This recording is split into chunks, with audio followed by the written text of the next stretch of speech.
अस्सलामुअलैकुम, this is Mohammad Tayyab.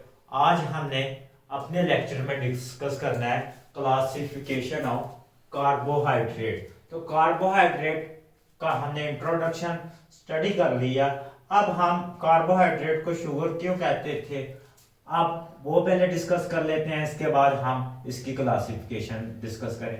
तो carbohydrate को हम सैकेराइड भी कहते हैं। क्या? सैकेराइड भी कहते हैं। सैकेराइड एक ग्रीक लैंग्वेज से निकला हुआ वर्ड है जिसका मतलब है शुगर। मीन के ग्रीक लैंग्वेज का एक वर्ड था हमारे पास सैकिरोन। हमने सैकिरोन का मतलब था शुगर, तो हम कार्बोहाइड्रेट को क्या कहते हैं, सैकेराइड भी कहते हैं और शुगर भी है। उसके बाद अब दूसरा हमने इसको क्लासिफाई करना है। हमने कहा था कार्बोहाइड्रेट में 3 से लेकर मैनी थाउजेंड तक कार्बन एटम्स हो सकते हैं, लेकिन कार्बोहाइड्रेट में क्या स्मॉल काइंड के मोनोमर्स भी ज्वाइन करके हमारे पास एक लार्ज किस्म के कार्बोहाइड्रेट यानी मैक्रोमॉलिक्यूल दे देते हैं। तो हमने उस लिहाज से इसको 3 कैटेगराइज में डिवाइड किया है। तो पहली कैटेगरी है, इसमें है मोनोसेक्राइड। क्या है? मोनोसेक्राइड। दूसरी है हमारे पास ओलिगो। मोनोसेक्राइड, ठीक, दूसरी है हमारे पास ओलिगोसेक्राइड और तीसरी है हमारे पास पॉलीसेक्राइड। ठीक, हमने इन कैटेगरीज को वन बाय वन डिस्कस करना है। आज के जो लेक्चर में हमने सिर्फ एक ही कैटेगरी डिस्कस करनी है, वो है मोनोसेक्राइड। अब मोनोसेक्राइड कार्बोहाइड्रेट को हमने डिस्कस करना है। तो मोनोसेक्राइड कार्बोहाइड्रेट क्या होते हैं, पहले सबसे ठीक हम इसकी क्या करेंगे, जनरल प्रॉपर्टीज डिस्कस करेंगे। उसके बाद हम क्या करेंगे, इनका बिहेव डिस्कस करेंगे। ये क्या होते हैं? ये सिंपल शुगर है, ये कम्प्लेक्स शुगर नहीं होते, सिंपल शुगर है। मीन के हमारे पास ये माइक्रो मॉलिक्यूल्स होते हैं, जैसे ग्लूकोज था तो वो इसी में आएगा, सिंपल शुगर है। दूसरी इनकी प्रॉपर्टीज क्या है, ये क्या है, स्वीट होते हैं। इनका टेस्ट अगर वाटर में डिजोल्व करें तो ये हमारे पास क्या देते हैं, स्वीट टेस्ट देते हैं, मीठे होते हैं। और तीसरी प्रॉपर्टीज क्या है, ये क्या होते जाते हैं, इजीली वाटर में डिजोल्व हो जाते हैं, इजीली डिजोल्व हो जाते हैं, इजीली सोल्यूबल है वाटर में। दूसरी और इसकी जो प्रॉपर्टीज है चौथी, वो है हमारे पास ये हाइड्रोलाइज नहीं होते, कैन नॉट बी हाइड्रोलाइज। तो एंट्री टेस्ट में सवाल आ सकता है, वो प्रॉपर्टीज बताएगा वो कार्बोहाइड्रेट कौन से हैं जो कि इजीली सोल्यूबल है, स्वीट टेस्ट है और सिंपल शुगर है और can not be hydrolyse, can not be hydrolyse.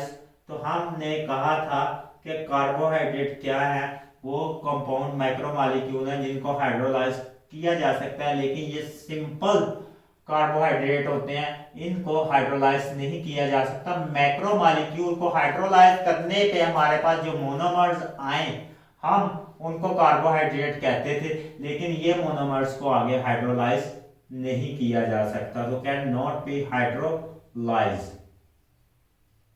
तो ये प्रॉपर्टीज इसकी डिस्कस होगी।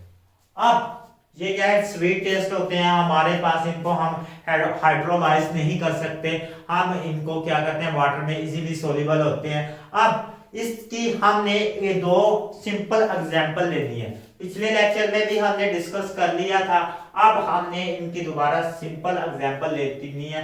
इनके पास हम इनको 2 कैटेगराइज में डिवाइड करेंगे, इन मोनोमर्स को 2 कैटेगराइज में डिवाइड करेंगे और उन्हें डिवाइड करने के लिए हम एक 3 कार्बन वाली, मीन के मिनिमम, हमने पिछले लेक्चर में भी डिस्कस किया था कि 3 कार्बन जो है कार्बोहाइड्रेट में मिनिमम होते हैं। तो हम इस लेक्चर में भी उन्हीं मिनिमम 3 कार्बन को डिस्कस करेंगे। तो पहले आते हैं हम इसकी कैटेगराइज पे। तो हम इन्हें कहते हैं सिंपल शुगर। क्या कहते हैं? Simple sugar. तो मैं यहां पर राइट करने लगा शुगर। तो ये शुगर को हमने 2 कैटेगराइज में डिवाइड किया था। कितनी कैटेगरीज थी इसकी? 2 कैटेगरीज। एक को हमने कहा था कीटो, दूसरी को हमने कहा था एल्डो, क्या, एल्डो शुगर। अब हमने ये भी डिस्कस कर लिया था कि एल्डो शुगर क्या होती है और कीटो शुगर क्या होती है। हमने कहा था जिसके पास क्या होगा, इसको अब सिंपल में मैं लिखने लगा हूं, CH2OH, जिसके पास कीटो ग्रुप होगा, मीन के फंक्शनल ग्रुप, इसको फंक्शनल ग्रुप कहते हैं, ये पूरे जो मॉलिक्यूल का ये प्रॉपर्टी असाइन करते हैं। जिसके पास कीटो ग्रुप होगा उसको हम कहेंगे कीटो शुगर, और जिसके पास एल्डो ग्रुप होगा हम उसे कहेंगे एल्डो शुगर। तो ये वाले जो मॉलिक्यूल थे इनके पास एल्डो ग्रुप था, ठीक, ये वाला एल्डो ग्रुप COH H, ठीक, COH H। इसको भी हम सिंपल फॉर्म में राइट कर लेते हैं ताकि ये एक बात कहना चाहेगा उसको क्लियर कर ले। ये भी इसकी सिंपल फॉर्म यही है, OH H, उसको अंडरस्टैंड करने के लिए HOH H और हमारे पास H। इसने ये कहा है कि जो कार्बोहाइड्रेट है उसके तमाम कार्बन के पास हाइड्रोक्सिल ग्रुप होता है, एक्सेप्ट सिर्फ सिंगल कार्बन। एक कार्बन के अलावा तमाम कार्बन के पास जो कार्बोहाइड्रेट में होंगे उनके पास हाइड्रोक्सिल ग्रुप होगा। तो देख ले कि ये कार्बन के अलावा इसमें ये कार्बन स्किप कर दें, सबके पास क्या है, इसके पास भी हाइड्रोक्सिल ग्रुप है, इस वाले कार्बन के पास भी हाइड्रोक्सिल ग्रुप। इस कार्बन को स्किप कर दे, सिंगल कार्बन एक स्किप करना है, इसके पास भी हाइड्रोक्सिल ग्रुप है तो इसके पास भी हाइड्रोक्सिल ग्रुप है। तो हम जिस कार्बन के पास हाइड्रोक्सिल ग्रुप नहीं होता वो या क्या होगा, कीटो कार्बन होगा या क्या होगा, एल्डो कार्बन होगा। तो उसकी बेस पे हम क्या कहते हैं, इसको कीटो या एल्डो शुगर। जिसके पास ये वाला कीटो ग्रुप था हमने उसको क्या कह दिया, फंक्शन ग्रुप, हमने उसको कह दिया कि ये कौन सी शुगर है, कीटो।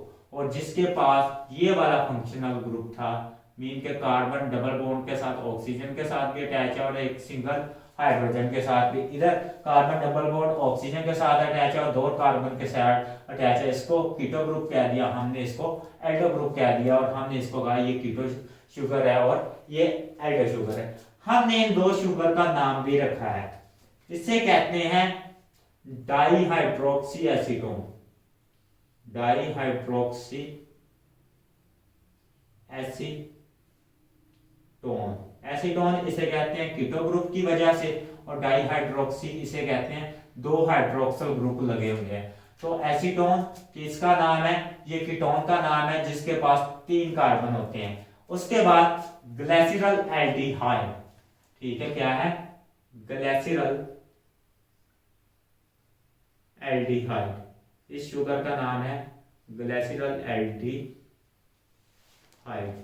ये ग्लिसरॉल एक शुगर है उससे डिराइव होती है, इसलिए इसे क्या कहते हैं, ग्लिसरॉल एल्डिहाइड। ये इनके कॉमन नेम मैंने यहां पे मेंशन कर दिए। अब हमने कहा कि जो मोनोमर्स हैं, इनमें जो मोनोसेक्राइड्स हैं, इनमें कार्बन की कितनी तादाद होगी, तो नंबर ऑफ कार्बन एटम्स, ठीक है, नंबर्स ऑफ कार्बन एटम्स,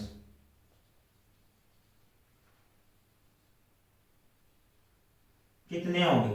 इनमें जो नंबर ऑफ कार्बन एटम्स है वो हमने कहा था कार्बोहाइड्रेट में नंबर ऑफ कार्बन एटम कितने होते हैं, 3 से लेकर मैनी थाउजेंड तक होते हैं। तो इनमें जो नंबर ऑफ कार्बन एटम्स है वो 3 से लेकर कितने होते हैं, 7 तक। मैक्सिमम इनमें मिनिमम 3 आगे कार्बन एटम होंगे और मैक्सिमम कितने होंगे, 7 कार्बन एटम होंगे। उसके बाद हमने कहा था ग्लूकोज का जो हमने जनरल फार्मूला लिखा था वो CxH2O होल ट्वाइस हमने क्या लिखा हुआ था, Y लिखा हुआ था, लेकिन इनका जो जनरल फार्मूला वो है CH2O। तो यहाँ पे ये रिप्रेजेंट कर रहा है नंबर ऑफ कार्बन एटम्स को, ये एन रिप्रेजेंट कर रहा है नंबर ऑफ कार्बन एटम्स को।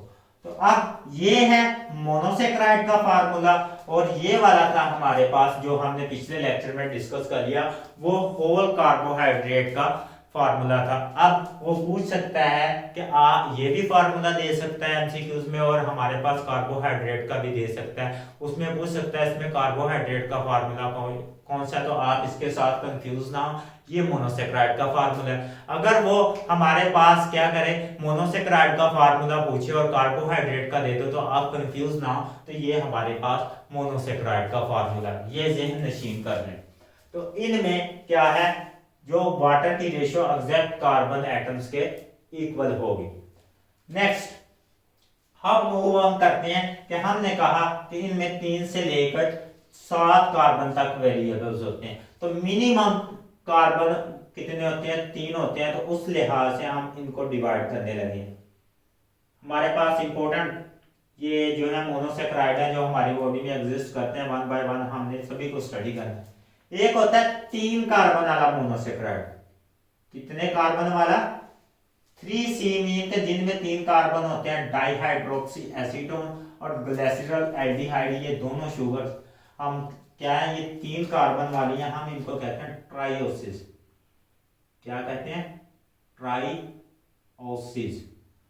और ये कहां पे पाई जाती है, ये हमारी फोटोसिंथेसिस यानी लाइट की मौजूदगी में जब हम क्या करते हैं, ग्लूकोज की सिंथेसाइज करते हैं तब ये बनती हैं, और रिस्पायरेशन प्रोसेस में जब हम ग्लूकोज की ब्रेक डाउन करते हैं तो ये वाली दोनों शुगर तब हमें मिलती हैं, यानी कि ग्लिसरॉल एल्डिहाइड और डाइहाइड्रोक्सी एसीटोन। जब हम रिस्पायरेशन का अमल पढ़ेंगे और फोटोसिंथेसिस का अमल पढ़ेंगे तो ये दोनों शुगर्स वहां पे डिस्कस होंगी।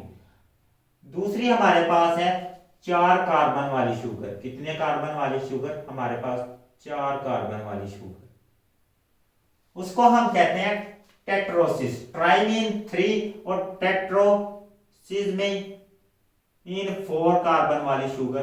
तो ये कहां पे पाई जाती है, ये रेयर होती है इन नेचर, इनके नेचर में बहुत कम पाई जाती है, रेयर इन नेचर। और किस में पाई जाती है, सिर्फ बैक्टीरिया में, फाउंड इन बैक्टीरिया। तो ये एमसीक्यूज बना सकता है कि जो कौन सी शुगर है जो कि सिर्फ बैक्टीरिया में पाई जाती है, तो वो टेट्रोसिस शुगर है 4 कार्बन वाली, वो बैक्टीरिया में पाई जाती है। नेक्स्ट है हमारे पास 5 कार्बन वाली शुगर, क्योंकि 3 से लेकर 7 कार्बन तक हमने स्टडी करना है, तो ये हमारे पास कितनी कार्बन वाली है, हमारे पास 5 कार्बन वाली शुगर है, हम इसे कहते हैं पेंटोसिस। पेंटोसिस का मतलब होता है 5, पेंटो मीन 5, पेंटोसिस मीन के 5 कार्बन वाली शुगर। तो ये हमारी क्या है, बहुत ज्यादा इंपॉर्टेंट शुगर है, ठीक। हमारे क्या फंक्शन के लिहाज से हमारे न्यूक्लियर एसिड जो पढ़ेंगे हम, न्यूक्लिक एसिड, ठीक, न्यूक्लिक एसिड पढ़ेंगे तो पेंटोसिस, उसमें वो शुगर पेंटोसिस 5 कार्बन वाली, उसमें बहुत ज्यादा इंपॉर्टेंट रोल रखती है। दूसरा हमारे पास है हेक्सोसिस, ठीक, क्या है, हेक्सोसिस शुगर है, वो है 6 कार्बन वाली, और 6 कार्बन वाली शुगर से आप शुरू से डील करते आ रहे हैं। हेक्सोसिस कौन सी होती है, ग्लूकोज, ठीक, हेक्सोसिस कौन सी होती है, ग्लूकोज। और हम ये भी क्या है, बहुत ज्यादा इंपॉर्टेंट है, दोनों ये वाली पेंटोसिस शुगर और ग्लूकोज शुगर, ये हमारे लिए बहुत ज्यादा इंपॉर्टेंट है, और हमने इनको 1 बाय 1 डिस्कस भी करना है। इसको पेंटोसिस शुगर को हम कहते हैं राइबोज, और हेक्सोसिस शुगर को कहते हैं ग्लूकोज। नेक्स्ट हम अपने लेक्चर की तरफ मूव ऑन करते हैं कि ग्लूकोज का क्या फार्मूला है। हमारे पास 5 कार्बन वाली शुगर हमने डिस्कस करनी है, और हमने क्या करनी है, 6 कार्बन वाली शुगर हमने डिस्कस करनी है। तो सबसे पहले मैं करने लगा हूं 5 कार्बन वाली शुगर, 5 कार्बन वाली शुगर, इसको कहते हैं हम क्या, पेंटोसिस, और इसका नाम है राइबोज। क्या नाम है इसको, वैसे इसका नाम है राइबोज। तो इसमें कितने कार्बन होंगे? 5। ये दोनों एडो शुगर्स है, 1 2 3 4 और 5। इसके साथ एल्डिहाइड ग्रुप लगेगा, हमने लगा दिया एल्डिहाइड। बाकी सबके साथ OH और H लगा देंगे हम। क्या है? OH और H ग्रुप लगा देंगे। देखना किसी के साथ मिस तो नहीं हुआ, सिर्फ एक कार्बन के अलावा बाकी सब कार्बन के साथ क्या है? H और OH ग्रुप है। और नंबर ऑफ कार्बन कितने हैं? इसमें 5 हैं। तो हमने इसको क्या कहा था? इसे कहते हैं पेंटोज शुगर। इसे क्या कहते हैं? Pentose sugar. और ये क्या है? राइबोज शुगर है, राइबोज। इसका बहुत ज्यादा इंपॉर्टेंट फंक्शन है। हमारी जितनी भी जेनेटिक इंफॉर्मेशन है, अगर ये शुगर ना होती तो कभी भी ना डेवलप होती। दूसरी है हमारे पास 6 कार्बन शुगर। ठीक, 6 कार्बन शुगर को हम कहते हैं हेक्सोसिस। और हमने हेक्सोसिस में स्टडी करना है ग्लूकोज को, जो कि किस प्रोसेस के थ्रू सिंथेसाइज होती है? हमारे पास फोटोसिंथेसिस के प्रोसेस के थ्रू सिंथेसाइज होती है। इसमें कितने कार्बन होंगे? 6। तो ये भी आइडो शुगर है, 1 2 3 4 5 और 6। ठीक, हमारे पास ये भी एल्डो शुगर है, तो मीन के इसके पास भी क्या होगा? Aldehyde group, HOH। तो HOH और H, OH और H, OH और H। इसमें भी नोट कर लें कि हर कार्बन के पास OH ग्रुप है, लेकिन एक कार्बन के पास जिसके साथ फंक्शनल ग्रुप अटैच है यानी एल्डो ग्रुप है, सिर्फ एक कार्बन के अलावा। अब ये शुगर्स हमारे पास लीनियर फॉर्म में भी होती हैं और सर्कुलर फॉर्म में भी एग्जिस्ट करती हैं। अगर हम इनको पानी में डालें तो ये क्या करती हैं? दोनों शुगर क्या करती हैं? सर्कल की फॉर्म में आ जाती हैं और हमारे पास एक स्टेबल स्ट्रक्चर बना देती हैं। तो मैंने दोनों का स्टेबल स्ट्रक्चर ड्रा करने लगा ताकि हम उनको 1 बाय 1 स्टडी कर सकें। ये दोनों का जो स्ट्रक्चर है हमने आगे जाके बहुत ही तफसील के साथ डिस्कस करना है, इसी वजह से अभी से याद कर लें। पहली हमारे पास है पेंटोसिस। इसका जो सेंट्रल ऑर्गेनाइजिंग एटम होता है वो होता है ऑक्सीजन। और ये इसकी रिंग के होते हैं 5 कोने। ठीक, इसकी रिंग के कितने होते हैं? 5 कोने होते हैं हमारे पास। और ये इस तरह होती है। अब यहाँ पे हाइड्रोजन और यहाँ पे हाइड्रोक्सिल ग्रुप, यहाँ पे हाइड्रोजन।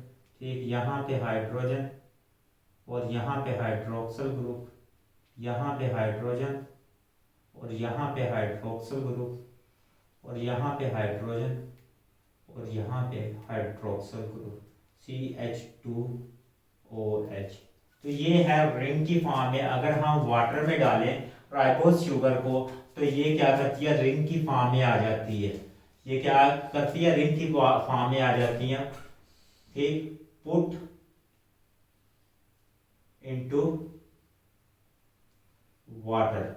अगर इस शुगर को हम पानी में डालें तो ये हमारे पास क्या करेगी? रिंग की फॉर्म में आ जाएगी, रिंग बना देगी, रिंग स्ट्रक्चर बना देगी, जिसको हम क्या कहेंगे?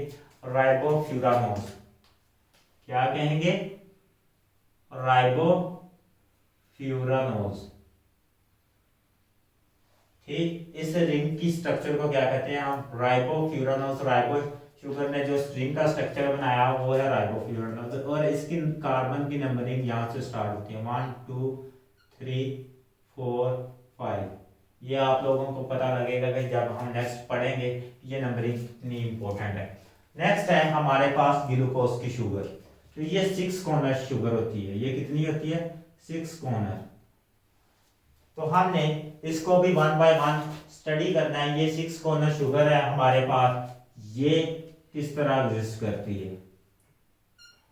ये ऑक्सीजन का मॉलिक्यूल एटम होगा, ये कार्बन का, यहाँ पे बाकी सारे कार्बन के एटम होंगे रिंग में, एक सिर्फ ऑक्सीजन का होता है। जैसे पेंटास में हमारे पास एक ऑक्सीजन का, तो ये हमने ड्रा कर लिया। यहाँ पे होगा इसके हाइड्रोजन, यहाँ पे होगा हाइड्रोक्सिल ग्रुप, यहाँ पे होगा हाइड्रोजन, और यहाँ पे होगा हाइड्रोक्सिल ग्रुप, और यहाँ पे होगा हाइड्रोक्सिल ग्रुप, यहाँ पे हाइड्रोजन, और यहाँ पे हाइड्रोजन, और यहाँ पे होगा हाइड्रोक्सिल ग्रुप, और यहाँ पे हाइड्रोजन हमारे पास, और ये CH2OH। तो ये हमने स्ट्रक्चर बनाने सीखनी है, ये हर एक को सीखने पड़ते हैं। इसकी भी नंबरिंग यहाँ से स्टार्ट होगी 1 2 3 4 5 और 6।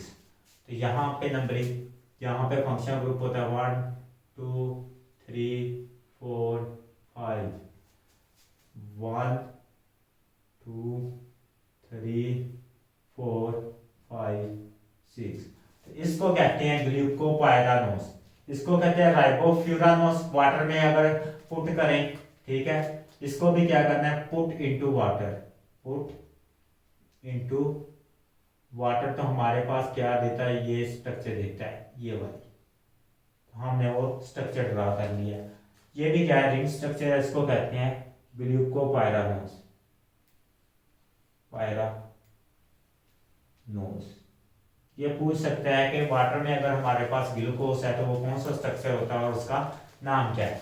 नेक्स्ट है ग्लूकोज हमारे पास फ्री स्टेट में मुख्तलिफ फ्रूट में भी एग्जिस्ट करता है, जैसे कि हम खजूरें खाते हैं, उसके बाद ग्रेप्स खाते हैं, ठीक है। ये डेट्स खजूरों में और ग्रेप्स में भी एग्जिस्ट करता है। इसके बाद इसकी जो हमारी ब्लड में परसेंटेज है, ठीक है, परसेंटेज इन ब्लड,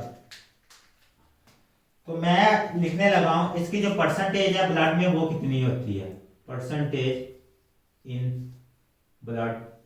तो ये होती है 0.08%। तो ये एंटी टेस्ट में सवाल पूछ लेता है कि ग्लूकोज की जो परसेंटेज है वो ब्लड में कितने परसेंट है, तो वो 0.08% है। उसके बाद ये ग्लूकोज हमारे फोटोसिंथेसिस के प्रोसेस से सिंथेसाइज होता है। हम शुरू से पढ़ के आ रहे हैं, ये इक्वेशंस हमने बहुत दफा देखी हुई है। तो H12 और हमारे पास क्लोरोफिल और लाइट की मौजूदगी में क्या बनता है, ग्लूकोज C6H12O6। इसमें कितने कार्बन है, 6 हैं।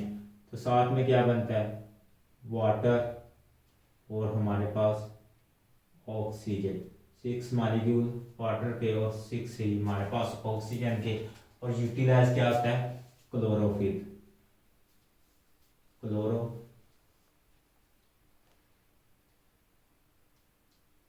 फिर और उसके बाद ये क्या होता है, सनलाइट। अब इसमें वो डिस्कस करेगा हमारे पास जो 10 ग्राम ग्लूकोज है वो कितनी एनर्जी दे सकता है, 10 ग्राम ग्लूकोज कितनी एनर्जी दे सकता है। तो 10 ग्राम ग्लूकोज हमारे पास कितनी एनर्जी देगा, 717 किलो कैलोरीज, 0.1 किलो कैलोरीज, ठीक, इतनी 10 ग्राम एनर्जी दे सकता है। तो अब इसमें से एमसीक्यू इस तरह भी एग्जैक्ट पूछ सकता है कि कितनी एनर्जी दे सकता है। दूसरा, ये हाई एनर्जी स्टोरिंग मॉलिक्यूल है, इतनी ज्यादा एनर्जी दे रहा है, तो 1 ग्राम कितनी देगा। हम 1 gram is equal to 17.1 kilo calories divide by 10। और जब हम इसकी एनर्जी कैलकुलेट करेंगे तो वह हमारे पास आ जाएगी 71.71 किलो कैलोरीज। तो ये 1 ग्राम इतनी एनर्जी देगा। तो इंडी टेस्ट में ये इस तरह भी हमारे पास पूछ लेता है कि 1 ग्राम कितनी एनर्जी देगा। तो आज का जो हमारा टॉपिक है वो वाइड अप हो गया है, मोनोसेक्राइड क्या होते हैं। इंशाल्लाह कल हम नेक्स्ट टॉपिक के साथ मिलेंगे। अल्लाह हाफिज, अपना ख्याल रखिएगा।